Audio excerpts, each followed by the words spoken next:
Imagine having a hidden ability that lets you understand what people are really thinking. You can sense their emotions, predict their decisions, and gently guide their actions.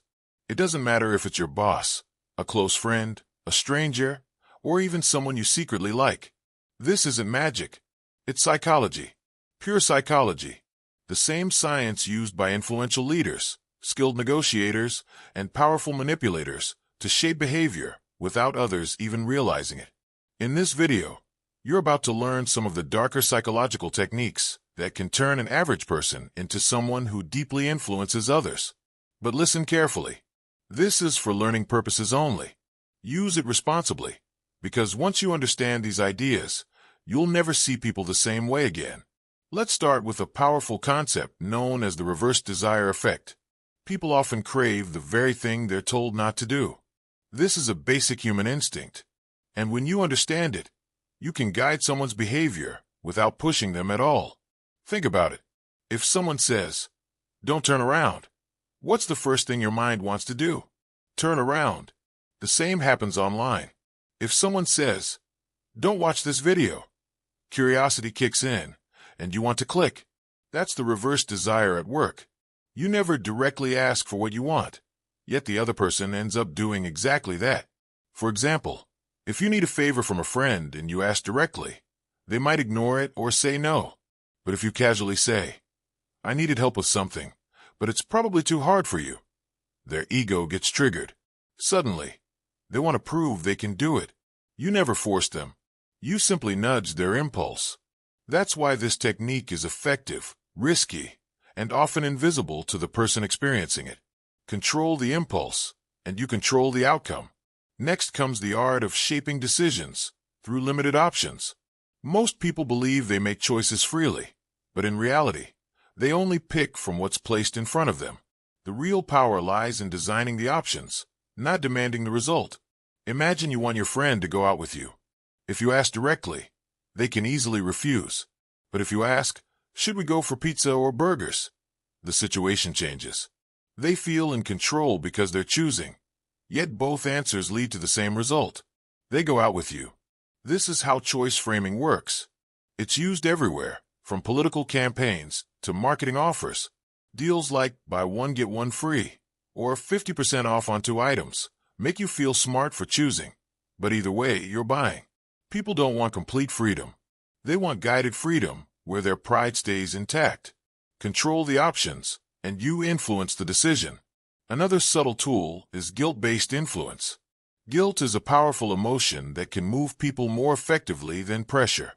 When someone feels forced, they resist.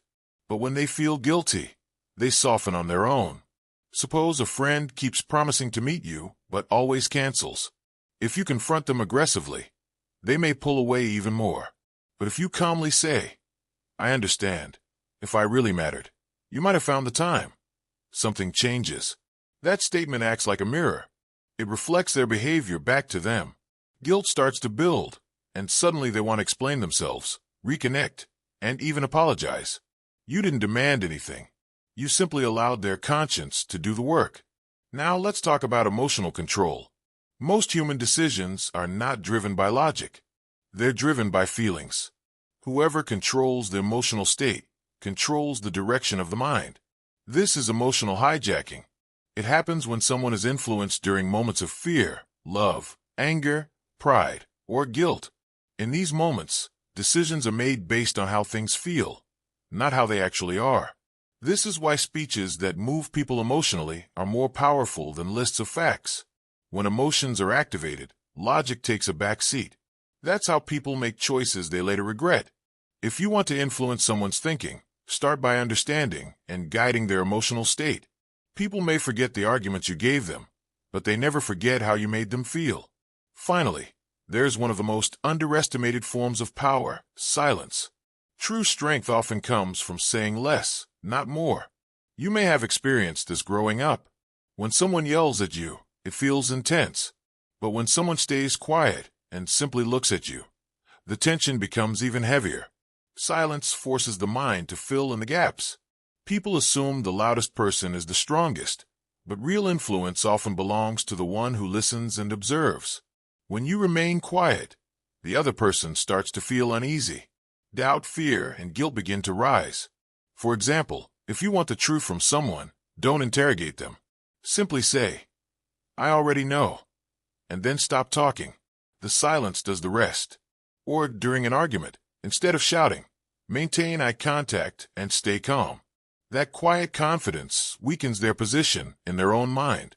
Silence gives weight to your presence. When everyone is talking, be the one who pauses. When you want to project authority, reduce your words.